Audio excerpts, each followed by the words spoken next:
கோவை பேரூர் நொய்யல் ஆற்றில் நீர்வரத்து அதிகரித்திருப்பதால் தர்ப்பணம் செய்ய வருவோர் கவனமாக இருக்க வேண்டும் என்று அறிவுறுத்தப்பட்டுள்ளது. இதுகுறித்த கூடுதல் விவரங்களை தருகிறார் செய்தியாளர் தென்னிலவன். கோவைக்கு ஏற்கனவே ரெட் அலர்ட் விடுக்கப்பட்டிருந்த சூழலில் தர்ப்பணம் கொடுக்க வருபவர்களுக்கு என்ன மாதிரியான அறிவுறுத்தல் வழங்கப்பட்டிருக்கிறது?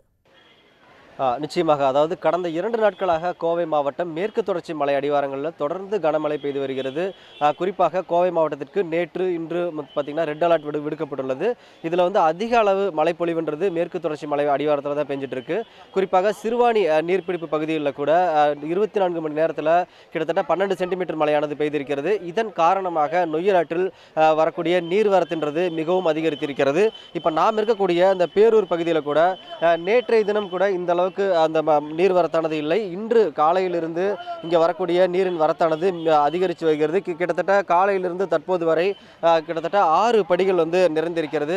குறிப்பாக இன்றைய தினம் அமாவாசை தினம் அப்படின்றனால பொதுமக்கள் பல்வேறு பகுதிகளிலிருந்து தங்களது மூதாதையர்களுக்கு தர்ப்பணம் கொடுப்பதற்காக இங்கே வந்த வண்ணமாக இருக்கிறார்கள். இருப்பினும் அந்த தர்ப்பணம் கொடுத்த பிறகு இங்கே நொய்யலாற்றில் இறங்கி சில சடங்குகள் செய்வாங்க. ஆனால் இன்றைய தினம் அந்த நொய்யலாற்றில் வரக்கூடிய நீர் வரத்தானது மிகவும் அதிகமாக இருக்கக்கூடிய காரணத்தினால பொதுமக்கள் தண்ணீரில் இறங்க வேண்டாம் என பேரூராட்சி நிர்வாகம் சார்பில் அறிவுறுத்தப்பட்டிருக்கிறது.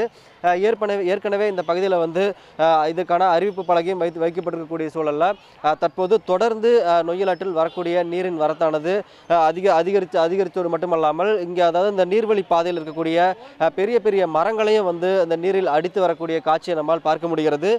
மேலும் இன்றைய தினம் ஏராளமான பொதுமக்கள் இந்த பேரூர் நொய்யலாற்று படித்துறைக்கு தர்ப்பணம் செய்ய வந்திருக்கிறார்கள். அவர்களை பாதுகாப்பாக இருக்க வேண்டும் என இந்த பேரூராட்சி நிர்வாகம் அறிவுறுத்தியிருக்கிறார்கள். தற்போது இந்த பேரூர் நொய்யலாற்றில் ஆற்றங்கரையில் எந்த மாதிரியான நிலவரம் இருக்குது என்பது குறித்து இங்கே இருக்கக்கூடிய பொதுமக்கள்கிட்ட கேட்கலாம்.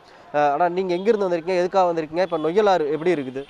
நான் திருப்பூர்லேருந்து வந்திருக்கேண்ணா. என் பேர் ஆறுமுகனா. நான் எங்கள் அண்ணனுக்கு திதி கொடுக்குறக்காண்டி வந்தேன். காலையில் வரும்போது தண்ணி கம்மியாக இருந்துச்சுங்கண்ணா, அளவோடு தான் போயிட்டு இருந்துச்சு. ஆனால் போக போக தண்ணி ஃபீடு அதிகமாகிருச்சுங்கண்ணா, ஃபுல்லாக வந்துட்டுருக்குங்கண்ணா. அதனால் தண்ணியில் இறங்குனா கொஞ்சம் சேஃப்டியாக இறங்குங்கன்னா, தண்ணி ஃபீடாக போகிறனால இழுக்குது. கம்பியை பிடிச்சிட்டு இறங்குங்க. பக்கத்தில் யாராவது நீச்சல் தெரிஞ்சவங்க இருந்தால் கூட பரவாயில்லைங்கண்ணா. இப்போ மழை எப்படின்னா இருக்குது? காலைல வந்திருக்கீங்க, மழை எப்படி இருக்குது கோயம்புத்தூரில்? காலையில் மழை லைட்டாக பெஞ்சதுன்னா போக போக கொஞ்சம் விட்டு விட்டு வந்தது. இப்போ கொஞ்சம் அதிகமாக வருதுங்கண்ணா. அதாவது தற்போது நாம் இருக்கக்கூடிய இந்த பேரூர் பகுதியில் தொடர்ந்து மழையும் பெய்து கொண்டிருக்கிறது. அதே போல் பேரூர் நொய்யலாற்றிற்கு வரக்கூடிய நீர்வரத்தும் தொடர்ந்து அதிகரித்து வரக்கூடிய காரணத்தினால தர்ப்பணம் வரக்கூடிய பக்தர்கள் உள்ளே இறங்க வேண்டாம் என பேரூராட்சி நிர்வாகம் சார்பிலும் கோயில் நிர்வாகம் சார்பிலும் கேட்டுக்கொள்ளப்பட்டிருக்கிறது. இருப்பினும் இங்கே ஒருவேளை இறங்கினால் கூட படிக்கட்டில் இருக்கக்கூடிய கம்பிகளை பிடித்து பாதுகாப்பாக ஏற வேண்டும் என இங்கே இருக்கக்கூடிய கோயில் நிர்வாகத்தினரும் தெரிவிச்சிருக்காங்க. நன்றி தென்னிலவன். உடனுக்குடன் செய்திகளை தெரிந்து கொள்ள சன் நியூஸ் பெல் ஐகானை கிளிக் பண்ணுங்க.